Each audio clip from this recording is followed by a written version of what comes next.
जो गरीबी रेखा के नीचे रहते थे उनको ऊपर उठाया है। यह जनता पूरा देश देख रही है और जान भी रही है। और मोदी जी के बारे में उनका क्या कहना है, देश पूरा देख रहा है। 24 घंटा में 18-20 घंटा काम देश की जनता के लिए करते हैं, न कि रंगरलिया मनाने वो इटली या चाहे रंगून नहीं जाते हैं।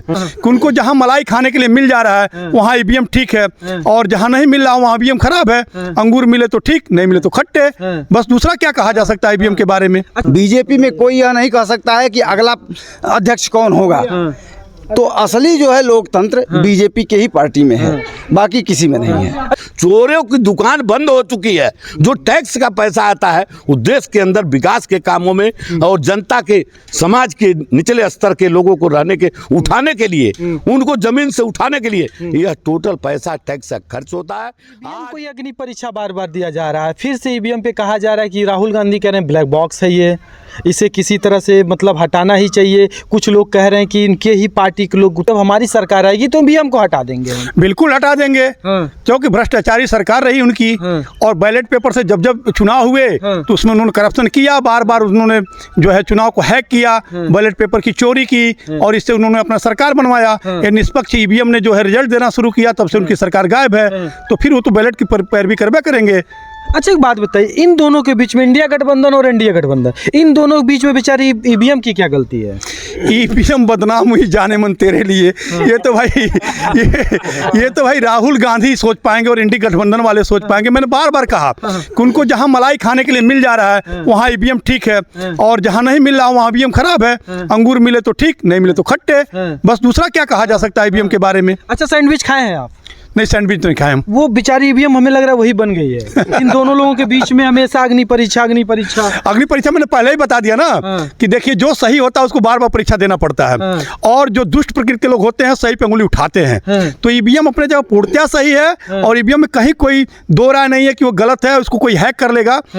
क्योंकि जीत भी तो रहे हैं, जहां जीत रहे हैं वहां कैसे ईवीएम सही हो जा रही है। जहां हार रहे हैं सिर्फ ईवीएम के ऊपर अपने पूरे भ्रष्टाचार को छिपाने के लिए, अपनी चोरी को छिपाने के लिए, अपनी कमियों को छिपाने के लिए ये विपक्ष वाले ईवीएम के ऊपर पूरा आरोप मत दे रहे हैं कि ईवीएम की वजह से हम हार गए, नहीं तो हम बहुत बढ़िया काम कर रहे थे। अच्छा जी, अच्छा ठीक है। क्या नाम पड़ेगा आपका? राम किशोर निषाद। निषाद जी हैं आप, तो सपा छोड़ करके बीजेपी में हैं। पहले बता ही चुके हैं, आपसे मुलाकात भी हुई थी। कैसे देखते हैं ईवीएम पे बार बार आरोप लग रहा है, और वहीं पे कर्नाटका जिस मुद्दे को लेकर के आप तो सपा में रह चुके, इंडिया गठबंधन की उस हिस्सा रह चुकी है, जिस सरकार को, जिस राहुल गांधी ने न्याय यात्रा, भारत जोड़ो यात्रा में जोरों शोरों से चल रहा था, हम आएंगे तो बेरोजगारी और महंगाई को कम करेंगे, वही कर्नाटक सरकार में, कर्नाटका सरकार जहां पे उनकी चल रही है, वहां पे उन्होंने 3-3.5 रुपये डीजल पेट्रोल का रेट बढ़ा दिया। इसे क्या देखते हैं आप? देखिए वो हमेशा धोखेबाज, वो पार्टी जो है एकदम धोखेबाज के। कौन से धोखा दे दिए? पार्टियां तो रहती हैं, कहते हैं जुमलोबाजों की सरकार, ऐसा विश्वासघाती काम करते हैं। जिससे आदमी होता है ना, चुनाव में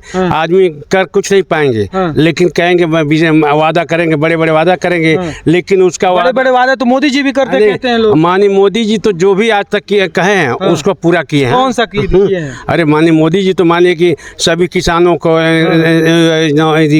दिए हैं, गरीबों को लिए, सारे सभी वर्ग के लिए उन्होंने लाभ दिया है। कैसे देखते हैं? योगी जी बोल रहे हैं कि योगी जी और मोदी जी ने अपनी गारंटी पूरा की, अपना पूरा काम किया। कौन कौन सा पूरा कर दिया उन्होंने? बता रहे हैं लोग कि जुमलोबाजों की सरकार है, ये कुछ करते नहीं है, सिर्फ और सिर्फ हिंदू मुस्लिम करके जीतते हैं लोग। एक चीज आपको स्पष्ट रूप से बता दें कि भारतीय जनता पार्टी की जो सरकार चलती है वह कुर्सी के लिए नहीं चलती है, समाज का सेवा करती है, समाज के लिए काम करती है। ये भारतीय जनता पार्टी का पहचान है। पहला नंबर, हमारे मोदी जी ने जितनी योजनाएं इस देश के अंदर रहने वाले हर समाज के लोगों के लिए, चाहे युवा वर्ग बच्चे हों, चाहे नौजवान बूढ़े तक के लिए, उन्होंने सारा योजना बना करके। अच्छा एक बात बताइए, आपके अखिलेश भैया भी यहाँ से इस्तीफा देकर केंद्र में बैठ रहे हैं, और दोनों जब युवा सदन में बैठेंगे तो ताड़ कर देंगे, और कह रहे हैं लोग कि 6 महीने तक इनकी सरकार नहीं चलेगी, हम फिर से इंडिया गठबंधन का सरकार बनाएंगे। आपको ये भी बता देना कि यह जो अखिलेश भैया हैं और राहुल गांधी हैं, इन लोगों का काम है ये प्रदेश में 12 से 17 तक सरकार चलाएं अखिलेश यादव, और उनके सरकार में पूरा प्रदेश गुंडा माफिया राज, थाने गुंडा चलाते थे, तहसील गुंडा चलाते थे, जिला गुंडा चलाते थे, और उनके सारे कार्यकर्ता मिल करके पूरे प्रदेश को लूटने का काम किया। या उत्तर प्रदेश की जनता इसको भली बात जानती देखी थी। इसी नाते भारतीय जनता पार्टी पर विश्वास करके परम पूज्य महाराज योगी आदित्यनाथ जी को 17 में इस प्रदेश का मुखिया चुना था। और भारतीय जनता पार्टी की सरकार, पार्टी हमारी जो भी संकल्प पत्र तैयार करती है उसको 100% पूरा करती है। यही रहने की वजह, एक मिनट में जो विवाद चलिए, यही रहने की वजह है, बिचपच का कहना है कि ये पहले बार में 60 सीटें 62 सीटें लेकर के आए थे और ये लोग मार्केट में इस बार इतना घूमे थे कि इस बार 33 सीट पे सिमट गए। हाँ, तो उसका बताया है रीजन क्या था। अखिलेश यादव और तेजस्वी यादव जितने इंडिया गठबंधन थे, इन लोगों ने जनता को गुमराह करके हर मंचों से लोगों ने बोला था कि 8,500 रुपया हर महिलाओं के खाते में देंगे।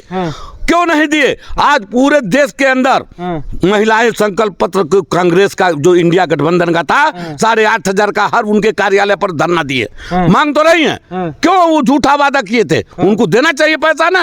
अगर उन्होंने वादा किया, हमारे मोदी जी ने जो भी वादा किया, किसान सम्मान निधि, महिलाओं को शौचालय दिया, इज्जत घर दिया, महिलाओं को गैस कनेक्शन दिया, विद्युत कनेक्शन दिया, उनको राशन फ्री मुहैया, दवा के लिए भी जो आयुष्मान कार्ड दिया, और बच्चियों को बेटी पढ़ाओ बेटी बचाओ के अंतर्गत जितने शिक्षा जगत से लेकर के कोई जगह खाली नहीं है जो मोदी जी ने इस देश के जनता के लिए काम न किया हो। और गरीबी को उन्होंने निकाला, गरीबी से हर व्यक्ति को इस देश के अंदर जो गरीबी रेखा के नीचे रहते थे उनको ऊपर उठाया है। यह जनता पूरा देश देख रही है और जान भी रही है। और मोदी जी के बारे में उनका क्या कहना है, देश पूरा देख रहा है। 24 घंटा में 18-20 घंटा काम देश की जनता के लिए करते हैं, न कि रंगरेलियां मनाने वो इटली या चाहे रंगून नहीं जाते हैं। लेकिन राहुल गांधी अभी 2-4 दिन के बाद पता चलेगा वो तो चले गए रंगरेलियां मनाने। नहीं, धन्यवाद यात्रा पर निकल गए हैं वो लोगों के बीच में, कह रहे हैं 240 जो सीटें निकला है वो जनता की जीत हुई है, लोकतंत्र की जीत हुई, संविधान बच गया, संविधान खतरे में। नहीं, ये तो टोटल गलत है। इसलिए उन्होंने जनता को गुमराह किया था। हमारे कुछ जो अनुसूचित मतदाता थे उनको संविधान बदल दिया जाएगा, उनको गुमराह करके आरक्षण खत्म हो जाएगा। वह इस चीज को समझे नहीं कि इतना बड़ा नाटकी व्यक्ति इस देश में जो देश का हमेशा विरोध किया है वो देश को कहां चला पाएगा, जो देश के बारे में एक एक कदम पर अपने देश की बेइज्जती विदेश में बात करता है। तो वह व्यक्ति के बारे में लोगों तो जाने नहीं, लेकिन अब पूरे इस देश की जनता जान चुकी। आगे आने वाला जो भी चुनाव होगा बहुत उनके लिए खराब साबित होगा। और राहुल गांधी और इंडिया गठबंधन को कहीं पता नहीं चलेगा, आधी खान भारतीय जनता पार्टी के सामने उड़ जाएंगे लोग। यह जनता जान चुकी है। अच्छा ठीक है, बात बताइए, आप बताएं राहुल गांधी, तेजस्वी यादव, अखिलेश भैया, सबको बता दिए। राहुल गांधी के अंदर मतलब सबके अंदर एक क्वालिटी तो होती ही होती है। आपके अंदर कुछ बुराइयां होंगी तो कुछ अच्छाइयां भी होंगी, हमारे अंदर कुछ बुराइयां होंगी तो कुछ अच्छाइयां भी होंगी। राहुल गांधी के अंदर अगर बुराई है तो कुछ अच्छा ही बताइए, उनके अंदर कुछ अच्छाई दिखता है कि नहीं दिखता आपको? हमको तो यही अच्छाई दिखता है कि वो जहाँ भी जाते हैं, चाहे मीटिंग हो चाहे उनके पार्टी की बैठक हो, एक जो कॉमेडी होता है देखते हैं ना, कॉमेडी, वह कॉमेडी का ही काम करते हैं। वह कभी उनको ये भी नहीं देश के संविधान के बारे में न समाज के बारे में कि कैसे देश की जनता समाज में कैसे अपना जीवन यापन करती है उनके बारे में वो कहीं जानकारी नहीं। इसलिए वो पैदा हुए तभी से सोने के चम्मच से खाते हैं। उनके बाप दादा इस देश पर इतना साल 60 साल राज करके इस देश को लूट लिया था और वह पैसा सोने के चम्मच में पैदा हुए सोने के चम्मच से खाते हैं। आजादी के समय से आजादी के समय से उनकी कांग्रेस पार्टी ने राज किया है और उन्होंने ही देश को कुछ आगे बढ़ाया है, कहा जाता है ऐसा। आपको सीधा मैंने अभी इसके पहले भी बताया हूँ। जरा हमको बताइए कहाँ देश को बढ़ाया? देश जब माना जाता है विकसित देश जब गांव में रहने वाला अंतिम व्यक्ति जो पैदान पर है, जो सबसे गरीब है, उस व्यक्ति का जब तक उत्थान नहीं होगा तब तक इस देश का उत्थान नहीं होगा। लेकिन आज मोदी जी ने तमाम योजना दे करके समाज के निचले तबके के लोगों को सबको बराबर जितनी खाई खोदी गई थी, छोटे बड़े अगड़े पिछड़े सबका जो सुविधा से वंचित थे, आज सारा सुविधा हर परिवार को मिल चुका है। आज कोई कहने की जरूरत नहीं है, हर लोग जानते भी कहते भी हैं। मोदी जी ने हमको गैस दिया, मोदी जी ने इज्जत घर दिया, मोदी जी ने बिजली कलेक्शन दिया, मोदी जी ने आयुष्मान भारत दिया, बच्चों को पढ़ने के लिए छात्रवृत्ति, कोई भी जाति का समाज का हो, आज छात्रवृत्ति हर बच्चों को मिल रहा था। पहले छात्रवृत्ति मिलता था क्या? कह रहे हैं लोग, विपक्ष वाले कह रहे हैं इसके पहले इतना टैक्स भी नहीं लगता था। सुनिए, यह तो जनता गुमराह करने की बात है। टैक्स हमेशा लगा है, लेकिन आज जो है टैक्स जो लगता है वो टैक्स इस नाते कि टैक्स चोरी नहीं कोई कर पा रहा है, चोरों की दुकान बंद हो चुकी है। जो टैक्स का पैसा आता है वो देश के अंदर विकास के कामों में और जनता के समाज के निचले स्तर के लोगों को रहने के उठाने के लिए, उनको जमीन से उठाने के लिए यह टोटल पैसा टैक्स का खर्च होता है।